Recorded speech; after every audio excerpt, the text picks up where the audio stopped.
Jet Airways के share भले ही दौड़ लगा रहे हों, लेकिन एयरलाइन के लिए उबरना इतना आसान नजर नहीं आ रहा।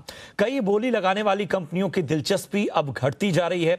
जेट एयरवेज में हिस्सेदारी और बोली लगाने वालों में अकेली एविएशन कंपनी एतिहाद अपने पांव पीछे खींच सकती है।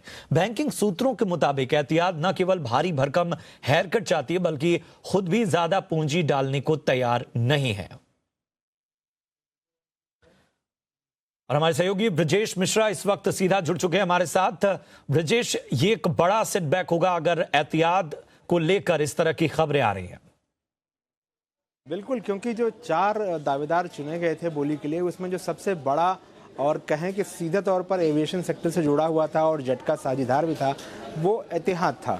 लेकिन अब ऐसा जो समझ में आ रहा है कि एतिहाद बहुत ज़्यादा दिलचस्पी के मूड में नहीं है, क्योंकि जब से एयरलाइन बंद हो गई है, ये उड़ानें बंद हो गई हैं, तब से एतिहाद की दिलचस्पी में और कम हो गई है। और दूसरा, बैंकर्स के सामने जो एतिहाद की शर्तें रखी हैं कि उसको पूंजी हेयरकट भी बहुत ज़्यादा लेना है, साथ ही पूंजी भी बहुत ज़्यादा डालने को तैयार नहीं है।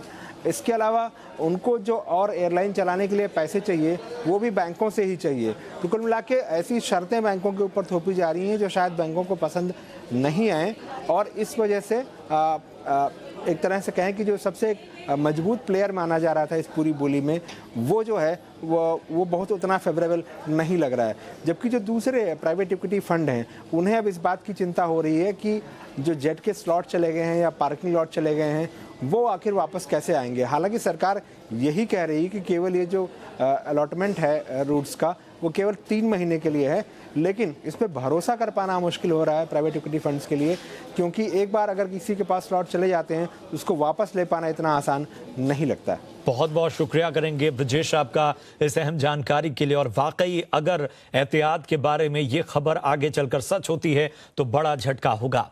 इधर जेट एयरवेज के बंद होने से परेशान हवाई यात्रियों के लिए स्पाइस जेट बड़ी राहत लेकर आया है। स्पाइस जेट ने रोजाना नई 28 उड़ानें शुरू करने का ऐलान किया है। ये उड़ानें दिल्ली और मुंबई से बाकी शहरों को जोड़ेंगी। स्पाइस जेट की नई उड़ानें 26 अप्रैल से शुरू होंगी। आर्थिक संकट से जूझ रहे जेट एयरवेज ने पिछले हफ्ते ही सभी उड़ानें बंद करने का ऐलान किया था। स्पाइस जेट की नई उड़ानें शुरू होने से पीक सीजन में यात्रियों को बड़ी राहत मिलेगी। जेट के बंद होने से की रूट्स पर हवाई किराए भी काफी बढ़ गए हैं। स्पाइस जेट ने दिल्ली मुंबई के साथ मुंबई पटना और मुंबई कोलकाता के लिए भी उड़ानें शुरू करने की तैयारी कर ली है।